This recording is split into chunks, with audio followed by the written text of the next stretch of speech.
حسن حسن خوشاب سے وہ کہتے ہیں جی ہمارے اوپر جو حکمران مسلط کیے جاتے ہیں ان کی ذہنیت بھی عجیب ہے. کل گورنر سندھ کامران ٹسوری کا ایک بیان نظر سے گزرا جس میں وہ کہہ رہے تھے کہ مکیش امبانی کے بیٹے جیسی شادیاں پاکستان میں بھی ہونی چاہیے. کیا آپ اس پہ کچھ کہنا چاہیں گے؟ میں کچھ بھی نہیں کہنا چاہوں گا. وہ کامران ٹسوری صاحب اچھے دل کے اچھے آدمی ہیں. پتہ نہیں کس موڈ میں کس حوالے سے، شاید طریقہ بھونڈا ہو. انہوں نے کہا کہ بھئی لوگوں کے پاس اتنی دولت، ہر بندے کو اتنا خوشحال ہونا چاہیے. This is what I assume.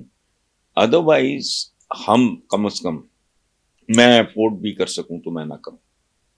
یہ ولگیرٹی ہے.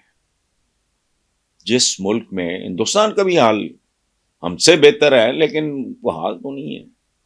جو جس ملک میں بچیاں جہیز کی وجہ سے بیٹھی ہوں فلانا، وہاں یہ ولگیرٹی ہے، یہ چھچور پن ہے.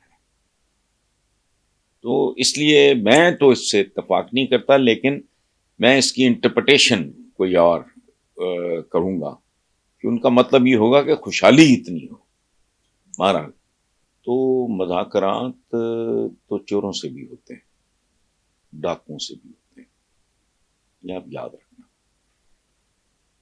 یہ مثلا میں ایک چھوٹی سی بات بتاؤں. سندھ میں ڈاکوؤں کو عام معافی دی گئی اس کمٹمنٹ کے ساتھ کو آئندہ نہیں. وہ تو زندگی میں مذاکرات جو ہے، مکالمات الرحمن اور شیطان کا بھی ہوا تھا، وہ چلتا ہے. اور دوسری بات یہ ہے کہ جو رانا ثناء اللہ نے بات کی ہے، مذاکرات کی نوعیت ہوتی ہے، کن ٹرمز پہ کس قسم کی بات ہوئی، کیا فائنل نتیجہ نکلا، اس طرح کی صورت حال ہے. دیر از نو ہارم. میرا ذاتی خیال یہ ہے، آپ کا مختلف ہو سکتا ہے، ایسا ہوتا نہیں. اور سیاست نام ہے، پانی کی طرح رویہ ہونا چاہیے.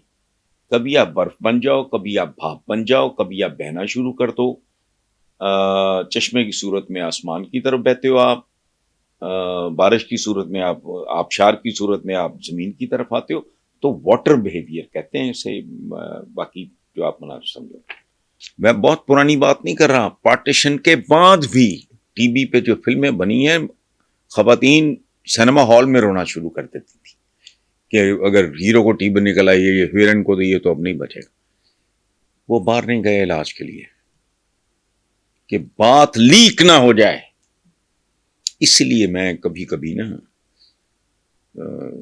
قائد اعظم محمد علی جناح کو شہید کہتا ہوں تو دیر از اے ریزن. ہماری بات نہیں ہے.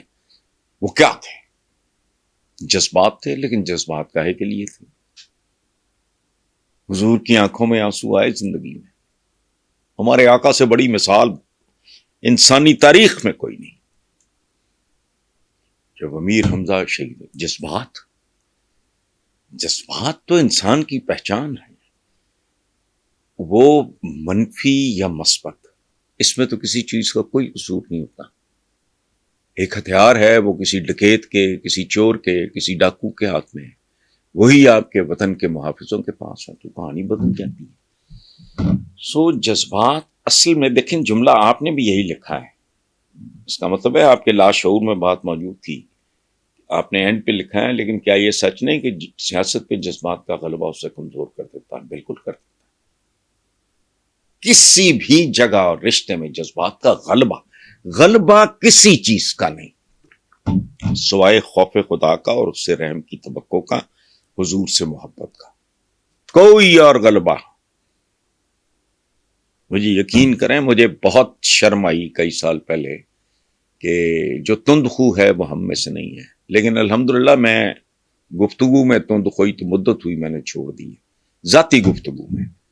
پاکستان کی بات کرے تو میرے جذبات بھڑکتے ہیں، میرا بلڈ پریشر چڑھتا ہے، وہ اور بات ہے. غلبہ تو ضرورت سے زیادہ محبت کا نہیں. ہمارے دین میں حکم ہے اعتدال اور میانہ روی کا. تو غلبہ کسی چیز کا نہیں، غلبہ عقل کا، غور و فکر کا، تفکر اور تدبر کا. باقی اگر غیظ و غضب کا عالم ہو، آپ ٹھیک فیصلہ نہیں لے سکتے. آپ ٹھیک کہہ رہے ہیں. اچھا